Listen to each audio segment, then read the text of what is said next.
We're passing by the Three Sisters here in Oregon. I think this is actually the North Sister. I'm almost through it, but a little open area. Give you more views than just trees, which is nice. So, got back from PCT days, and that first day back is a little rough. Hard to get the engine going again. Went back to Elk Lake. I was there for a bit and had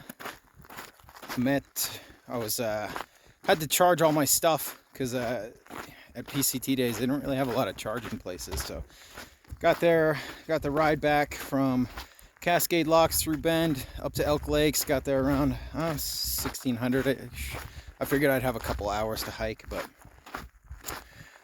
so while I was waiting for my stuff to charge, southbounders are coming through. I'm seeing more southbounders than northbounders now.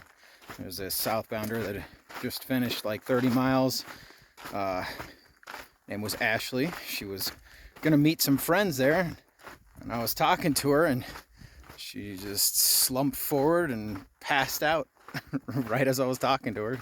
Said her eyes felt kind of funny, and then I started recognizing like a little drift to the side, and yeah, out she went. Fortunately, I was able to catch her before she went face first into the ground, and yeah, got her laid down, got her feet up. Literally drug her into the shade, and yeah, she was in shock. Yeah. So she came around pretty quick after I got her feet elevated and her head down. Got that blood back to her brain, and said she wasn't anemic or anything. I didn't ask her the personal questions because she seemed like a shy girl, and the treatment wouldn't have changed anyway. So I figured she'd probably just be hypovolemic or just heat exhaustion. So got her a cold soda. She said she wasn't diabetic, so some calories, some shade, elevated legs, fluids.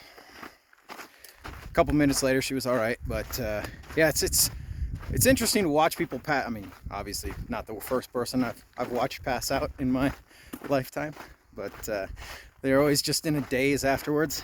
I mean, I can relate. I've passed out a few times myself, and but this was her first experience with going unconscious, and yeah, she was pretty dazed for quite a while. I think it kind of freaked her out. But I just sat there with her until her friends came. Told her that, hey, I mean, now you know what the feeling's like, and you know when it's about to happen again, you know how to treat it, kind of self-treat it. Like, I think those kind of experiences are good in controlled situations. She wasn't out on the trail by herself, and I mean, even if she would, the nice thing about passing out is you usually fall to the ground and then you're laying down, and then your brain gets blood again and you wake back up. So, but those experiences are good to have. They make you a more well-rounded, wise person, because you can relate to those, and then you can prepare for them, and they don't. The next time it happens, or if you see it happen to somebody else, it doesn't scare you, because that fear is the mind killer. If you get that reference, 10 points. All right, so if you're afraid of something, it changes how you react to it, and it changes how your body physically reacts to it. So I think everybody should pass out, have that experience. That way, if it happens in a less controlled situation, it's less of a danger to you. The world's not a safe place. I mean, we're not out hunting dinosaurs, but there's still challenges to the world. So, yep. So that was my fun, I guess. And then found out one of my best friends got in a motorcycle wreck. So I didn't hike out yesterday because I was pretty worried about that, and wanted to stay and hear from his wife and make sure he was doing okay. And yeah, he's, from the sounds of it, he's pretty lucky. I won't get into it too much, but yeah, so I headed out, didn't head out to the next day, and even the next morning, I still had quite a bit of stuff to do. I had to organize getting new shoes, probably up in Cascade Locks, and I had to call a hotel and make sure they'd accept it. Holy cow, I have lost so much muscle mass holding the phone up. What is this? How long have I been going? Like a couple minutes? My arm is dying. I've lost so much muscle. I'm gonna flip this around. Oh man, getting weak. Man, when I get back home, I'm gonna have to hit that gym and get some of this muscle back, because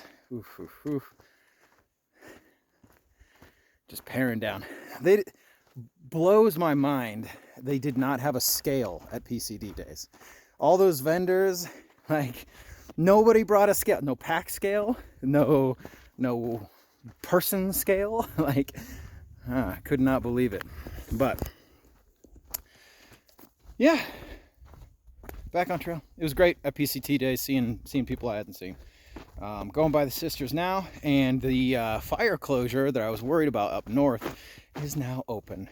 So, I don't have to do a 46-mile walk around or try and sneak through it at night or whatever. You know, I mean, I wouldn't do that. No. Nah. Anyway, I don't have to. Don't even have to discuss it, because it's open now.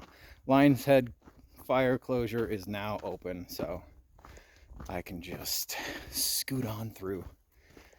Got something like 160 miles until Washington. Yeah, we're getting there. Yeah, so interesting past couple days. Wanted to show you the sisters and talk about random people passing out. So I will catch you on the next one.